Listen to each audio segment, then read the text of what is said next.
Om Swastiastu. Para pemirsa Yudha Triguna Channel dimanapun berada, hari Kamis pagi adalah doa so ayu bagi siar Yudha Triguna Channel. Hari ini tentu Bapak Ibu sebagian dari subscribernya Yudha Triguna pasti menanti kira-kira topik apa yang akan muncul di Kamis pagi ini. Hari ini saya telah menghadirkan seorang narasumber perempuan. Langka. Jadi narasumber perempuan itu langka. Ya. Nah, hari ini seorang penyuluh dari Kabupaten Gianyar telah hadir di studio kami yang akan mencoba bicara tentang nyapu leger. Ini Bung ya. Wah, ini jangan-jangan ada yang sudah bertanya, ini dalang apa enggak? Bukan dalang. Penyuluh agama Kabupaten Gianyar. Ni Putu Mayun Padmawati. Penyuluh perempuan yang berani tampil hari ini. Bapak Ibu sekalian, tentu saya akan berbincang-bincang tentang nyapu leger. Dalam masyarakat seringkali kita mendengar adalah tradisi nyapu leger. Apa itu? Mengapa itu dilakukan? Ada nggak mitologi dari pelaksanaan upacara itu? Lalu kapan dilaksanakan? Apakah tumpak wayangnya atau dapat dilakukan mulai hari Minggu dan seterusnya sampai dengan puncaknya hari Sabtu? 3 tematik ini akan menjadi bagian dari diskusi ini. Bu Putu, terima kasih sudah datang kembali. Hadir untuk berbagi pengetahuan kepada para pemirsa Yudha Triguna Channel dimanapun berada. Pertanyaan yang pertama, apa itu upacara nyapu leger? Dan mengapa itu dilakukan? Suksma tuh aja nggih. Nggih, Om Swastiastu, para pemirsa Yudha Triguna Channel, tentu semoga saat ini sedang berbahagia gitu aja nggih. Bahagia sekali. Ya, sehat kita semuanya gitu nggih. Nggih, semoga kita selalu diberikan waronugrah oleh beliau, dianugerahi sehingga kita bisa diberikan keselamatan gitu nggih. Suksema pisan niki kalau kita bicara masalah sapu leger mungkin nggih. Ini adalah salah satu pementasan wayang niki. Wayang kan sangat lekat dengan kehidupan masyarakat ya, masyarakat Hindu di Bali apalagi nggih niki baik yang untuk hiburan ataupun yang kegiatan keagamaan yang sakral itu yaitu sering sekali kita pentaskan, tidak hanya di areal tempat suci pura tetapi juga dalam lingkungan tempat tinggal kita gitu ya. Kalau kita bicara mengenai sapu leger, ya, sapu leger itu kalau kita ambil dari kata sapu, sapu itu sapu membersihkan, ya membersihkan. Jadi leger itu adalah kekotoran, cemar gitu lah ya, sesuatu yang kurang baik lah, gitu ya. Jadi melalui upacara sapu leger atau pementasan wayang sapu leger, kita berharap, kita memohon semoga segala kekotoran, segala penderitaan, segala hal yang cemar itu bisa hilang dari lingkungan masyarakat atau lingkungan umat kita. Nah, upacara ruatan atau pebayuhan sapu leger ini dilakukan adalah untuk orang-orang yang lahir pada wuku wayang. Ya. Jadi pebayuhan itu niki berbeda-beda, Kalau yang lahir di wuku wayang, wuku nikah kan mulai dari hari Minggu tuh aja Iya, ya. betul. Dari hari Minggu, dari sisi penanggalan kita, tradisional kita, nikah dimulai dari hari Minggu. Nah, jika ada anak yang terlahir dari hari Minggu sampai ke hari Kamis, nikah pebayuhan sudah malam.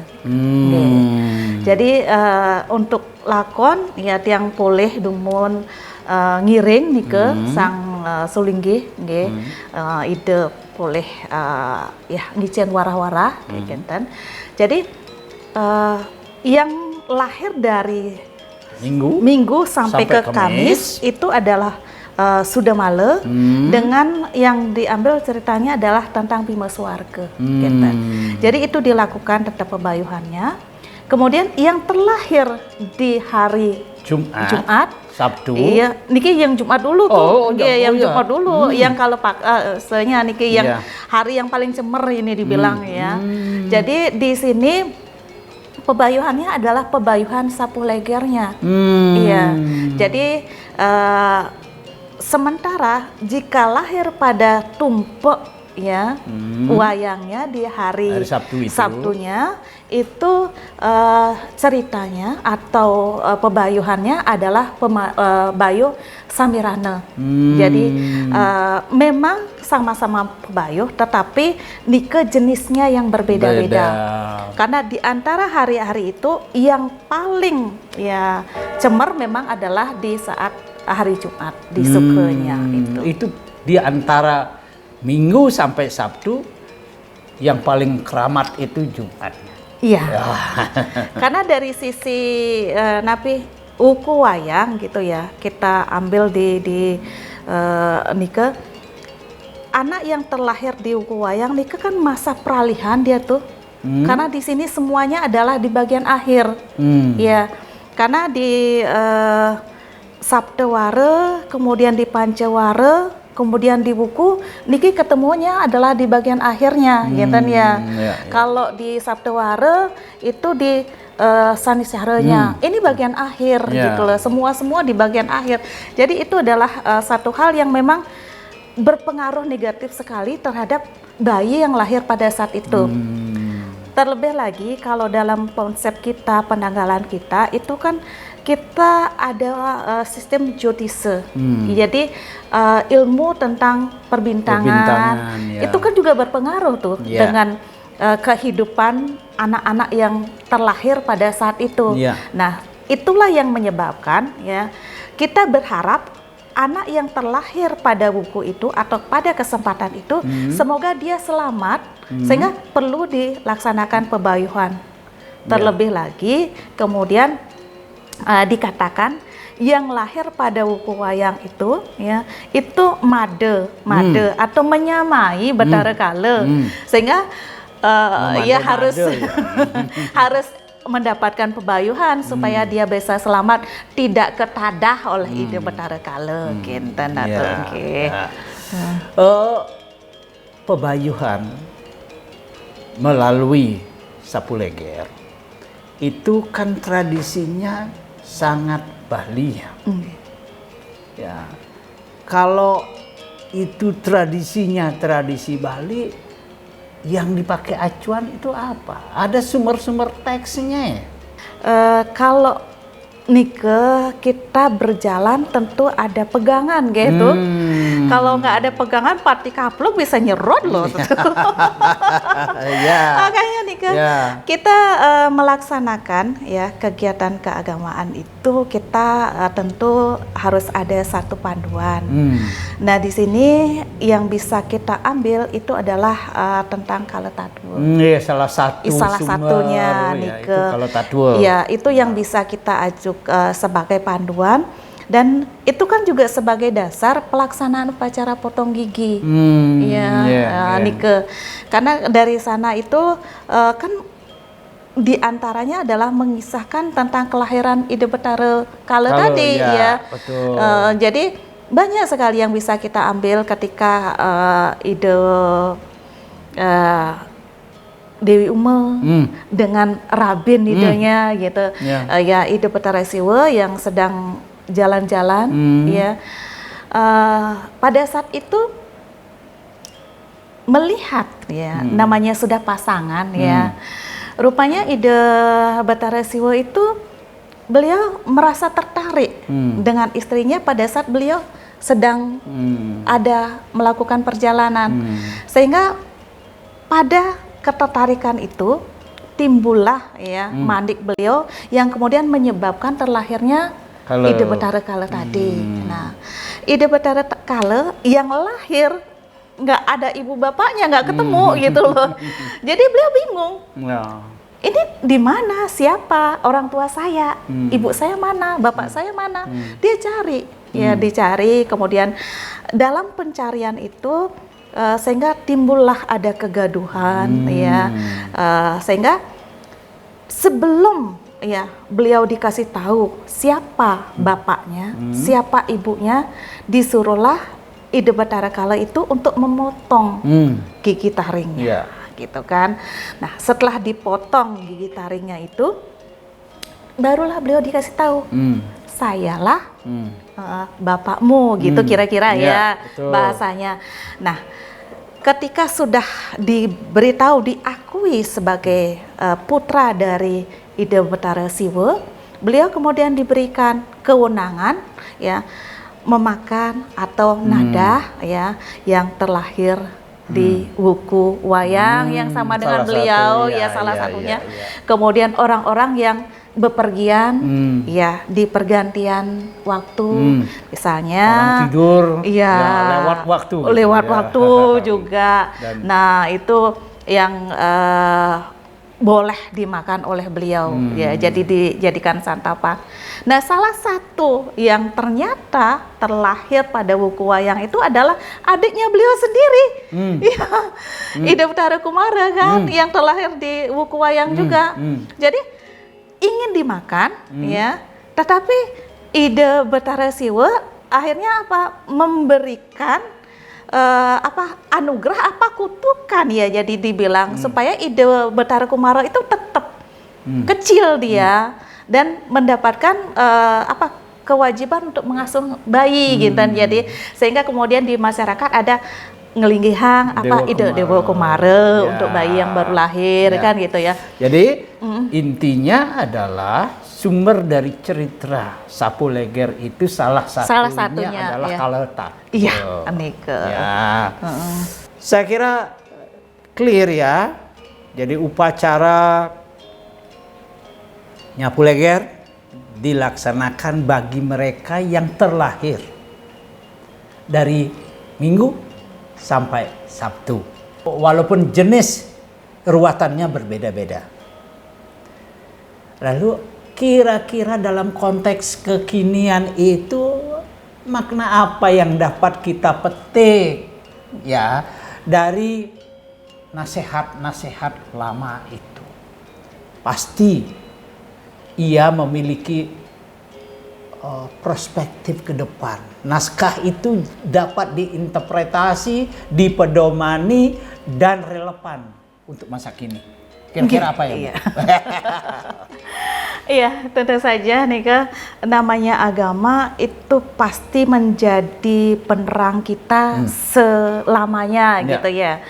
Jadi itu banyak hal positif yang bisa kita ambil. Mungkin pada kesempatan ini cuma beberapa aja mungkin ya yang bisa disampaikan. Salah satunya Niki yang bisa kita sikapi adalah bagaimana ketika kita ya untuk yang melakukan pertemuan laki dan perempuan, ya tentu saja di sini adalah yang kita harapkan yang sudah wiwaha samskara apalagi.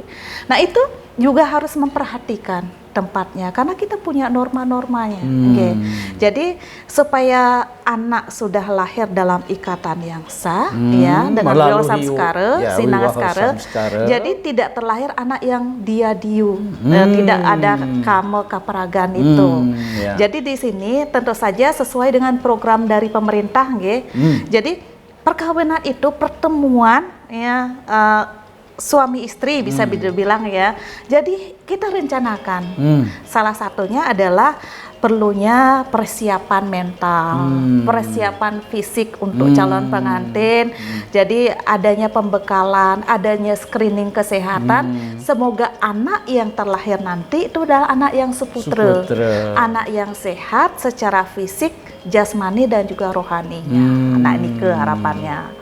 Yang lainnya adalah bagaimana kita bisa mempunyai etos kerja, gitu ya.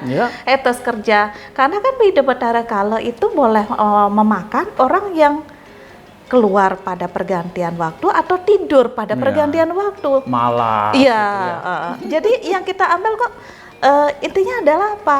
Kita jangan malas, ya, manfaatkan waktu, tingkatkan etos kerja kita sehingga kita bisa mendapatkan hasil yang lebih maksimal, gitu ya. Apalagi makin kan sudah persaingan bebas tuh, Jadi bagaimana kita sebagai umat Hindu bisa tampil meraih peluang sesuai dengan potensi kita masing-masing, maksimalkan itu, gitu ya. Kemudian adanya ya pelestarian lingkungan, tentu saja. Kemudian adanya juga kita ya menjaga kondisi dengan cuaca ekstrim yang sekarang seperti ini, Nah itu yang bisa kita ambil hikmahnya ya dari cerita klasik itu. Iya. Nah Nike, Bapak Ibu para pemirsa yang budiman, Ibu narasumber yang langka. Aduh, dilestarikan dikit itu. Iya. Kira-kira kalau saya kebetulan terlahir di Wuku Wayang, sebaiknya berapa kali saya diruat? 1 kali kah? Atau setiap Wuku Wayang? Itu ekstrimnya. Ini ya kan pertanyaan yang titipan dari para netizen. Gitu. Memang ada ya yang ini tuh. Kapan saya mulai? Anak saya ada di lahir di Wuku Wayang. Kapan mulai dia diruat, gitu ya? Kapan dia dibayuh, gitu. Nah di sini seperti halnya cerita mitologi Kalatatua tadi, Ida Betara Kumara itu kan belum ditadah atau belum dimakan oleh kakaknya karena dia masih bayi, masih anak-anak, dikutuk jadi anak-anak gitu ya. Jadi dalam idealnya mungkin ya dirasa secara pertumbuhan mulai lepas anak-anak itu adalah ketika dia tanggal gigi. Jadi gigi susu yang lahir ketika dia baru ini itu tanggal, nah itu dia sudah memasuki masa pertumbuhan, itu sudah bisa dilakukan pebayuhan jika sudah mulai tanggal gigi itu. Nah, yang juga dapat ini dari petunjuk dari Sang Dwi Jati, ya gitu, yang pernah tiang iring ide mau bebawasan. Ning kalau bayuh itu kata beliau itu tingkating niste dilakukan di rumah itu, kalau yang ngambil yang kenista sekali boleh. Kalau mengambil tingkatan yang madya itu 2 kali di rumah kita. Ya. Kemudian mau mengambil tingkatan yang utama itu lakukan 3 kali di rumah kita. Terus bagaimana halnya dengan sekarang? Ya, belum ada uang, belum ada rezeki, anggarannya masih untuk yang lain. Sebab yang namanya untuk pebayuhan itu dengan wayang, dengan upakaranya tentu ada biaya kan ya. Pada saat itu ya mungkin bisa dengan nunas tirtenya dulu, atau ikut pebayuhan massa gitu ya. Nah itu boleh, boleh menurut petunjuk beliau itu boleh dilakukan pada saat Wuku Wayang. Tetapi kalau yang di rumah seperti tadi, tingkatkan istenya sekali. Kalau mengambil tingkatan yang madya 2 kali, kalau yang utama itu 3 kali dilakukan. Jadi itu yang bisa dilakukan, gitu kan? Saya kira bagus. Berapa kali? Kalau di rumah sekali kanista, madya 2 kali, dan utama 3 kali. Lebih dari itu boleh nggak? Boleh, sepanjang Anda mampu dan tidak merasa tertekan. Las caria semua. Saya kira ini kita sudah dapat poinnya. bahwa ruatan itu walau dia dalam bentuk tradisi tapi penuh makna. Tradisi yang hidup dan dapat diinterpretasi sepanjang zaman. Ruatan pada saat wuku wayang itu dimulai dari Minggu sampai Sabtu dengan jenis yang berbeda. Berbedanya bagi mereka yang lahir dari Minggu sampai Kamis, berbeda perlakuan. Jenis ruatan dengan mereka yang diyakini sebagai mahakala pada yang lahir pada hari Jumat. Iya. Saya kira ini Bapak Ibu sekalian, bagi saudara yang kebetulan terlahir di wuku wayang, mungkin konten ini dapat membantu menjelaskan betapa ruatan itu menjadi penting sebagai niasa kita untuk menghilangkan kekotoran dan memohon kerahayuan. Terima kasih. Om Santi Santi Santi Om.